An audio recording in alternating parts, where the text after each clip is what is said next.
Shalom. This week's Sedra is Sedra Emor. Just a few weeks ago, the Jewish people celebrated Pesach, one of the three major Jewish festivals on the Jewish calendar. The Pesach of today is much different than the ideal Pesach that Hashem designed and is outlined in the Torah. The divinely commanded festival of Pesach centered around the Korban Pesach that was slaughtered and offered on Erev Pesach and eaten at the Pesach Sedra that night. The festival was celebrated by the entirety of the Jewish people together in Jerusalem at the Beit HaMikdash. When Hashem described the festival of Pesach in this week's Torah portion, the mitzvah of the Korban Pesach and the festival of Pesach were split into two different psukim. In the first month, on the 14th day of the month, at twilight, there shall be a Pesach Korban to Hashem. First pasuk. On the 15th day of that month is Hashem's festival of matzos.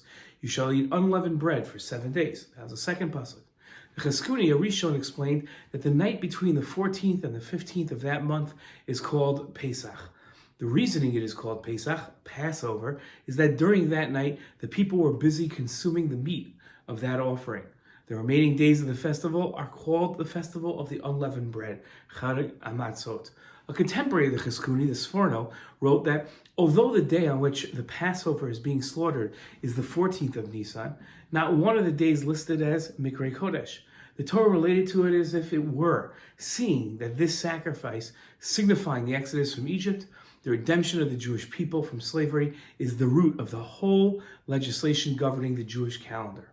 It is unclear whether the day the Korban Pesach was offered, the 14th of Nisan, was its own independent day or it's part of the festival of Pesach. In his explanation of the mitzvah of Korban Pesach, the Sefer Chinuch wrote that the reason for the mitzvah of the slaughtering of the Korban Pesach was so that the Jews will remember forever the great miracles that God performed for them during their exodus from Egypt. He continued about Pesach in general, the roots of the commandment of Pesach, and it is no wonder that there are so many commandments that came about this, positive commandments and negative commandments, since it is a great foundation and a strong pillar in our Torah and in our faith. And therefore, we always say in memory of the exodus from Egypt, in our blessings and in our prayers. Since it is a sign, a total proof of the creation of the world, and that there is a primordial God that has will and ability. God controls all of what exists and is in his hands to change them according to what God desires at any time.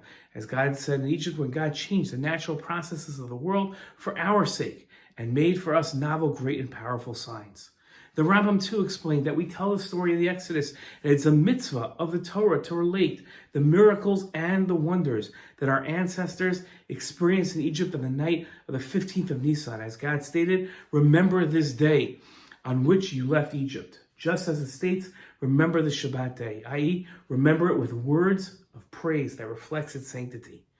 The Korban Pesach and the festival of Pesach are closely related, but are separate entities as well. The Korban is offered by the Jewish people as a vehicle to remember the exodus from Egypt and the miracles that God performed for the people. The festival of Pesach is celebrated as a way of praising God for the miracles God performed for the people. In our days, without the Korban, we must utilize the festival of Pesach for both.